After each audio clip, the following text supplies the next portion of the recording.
എൻ്റെ വീടിനടുത്തുള്ള തോട്ടിലെ കുറച്ച് പ്ലാസ്റ്റിക് കുപ്പികൾ പറക്കണ വീഡിയോ ആണ് ഇന്നത്തെ വീഡിയോ. മഴയൊക്കെ പെയ്യാനുണ്ട്, ചുമ്മാ തോടന്ന് കാണാൻ വേണ്ടി ഇറങ്ങിയാണ്. അപ്പോഴാണ് ഈ പ്ലാസ്റ്റിക് കുപ്പികൾ ഒരുപാട് നിറഞ്ഞു കിടക്കുന്നുണ്ട്. അരക്കെ കുടിച്ചിട്ട് വലിച്ചെറിയണ പ്ലാസ്റ്റിക് ബോട്ടുകളാണ് ഇവിടെയൊക്കെ ഒഴിവ് എത്തുന്നത്. ഇന്ന് എന്നാ പറ്റണ ഒരുപാട് കുപ്പികൾ ഞാൻ ഇവിടെ നിന്ന് പറക്കിയെടുക്കാൻ വേണ്ടി പോവുകയാണ്. ഒറ്റയ്ക്കായതുകൊണ്ട് വീഡിയോ എടുക്കാനും കുപ്പികൾ പറക്കാനും ഒക്കെ നല്ല ബുദ്ധിമുട്ടായിരുന്നു. കുപ്പികൾ പറക്കി എന്ത് ചെയ്യണമെന്ന് ഒരു ഐഡിയ എനിക്ക് ഉണ്ടായിരുന്നില്ല. പെട്ടെന്ന് തോന്നിയൊരു ഐഡിയ ആയതുകൊണ്ട് കുറച്ച് കുപ്പികൾ കളക്ട് ചെയ്ത് സൂക്ഷിച്ചു വെക്കാം എന്നാണ് ഞാൻ വിചാരിച്ചിരിക്കുന്നത്. ഇറങ്ങാൻ കുറച്ച് ബുദ്ധിമുട്ടുണ്ടെങ്കിലും എല്ലാ സ്ഥലത്തും ഞാൻ ഇറങ്ങി കുപ്പികൾ പറക്കി. അക്കൊന്നും കരുതാത്തതുകൊണ്ട് പറക്കിയ കുപ്പികൾ മുകളിലേക്ക് എറിയാണ് ചെയ്യണം. മുകളിൽ കയറി ഒരുമിച്ച് പറക്കി കൂട്ടാനാണ് എൻ്റെ പ്ലാൻ. അത് ഞാൻ താഴെ തോട്ടിലിറങ്ങിയപ്പോൾ ആകെ കണ്ടത് ഒരു കുപ്പിയാണ്. അവിടെ നിന്ന് പറക്കിയത് ഇതാ ഇത്രയും കുപ്പികളാണ്.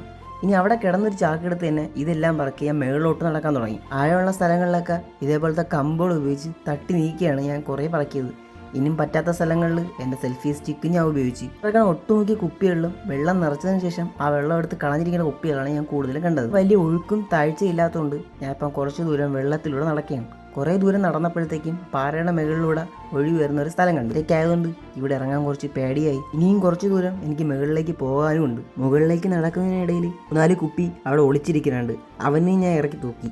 ഇനി കുറച്ച് ദൂരം മുന്നോട്ട് നടന്നിട്ട് ഇവിടെ നിന്ന് പറക്കുകയാണ് ഇത്രയും കുപ്പി. എൻ്റെ കയ്യിലുള്ള ചെറിയ ചാക്കൊക്കെ നിറഞ്ഞ് ഇനി പുതിയ ചാക്ക് വേണം. പുതിയ ചാക്കുമായിട്ട് വരാം.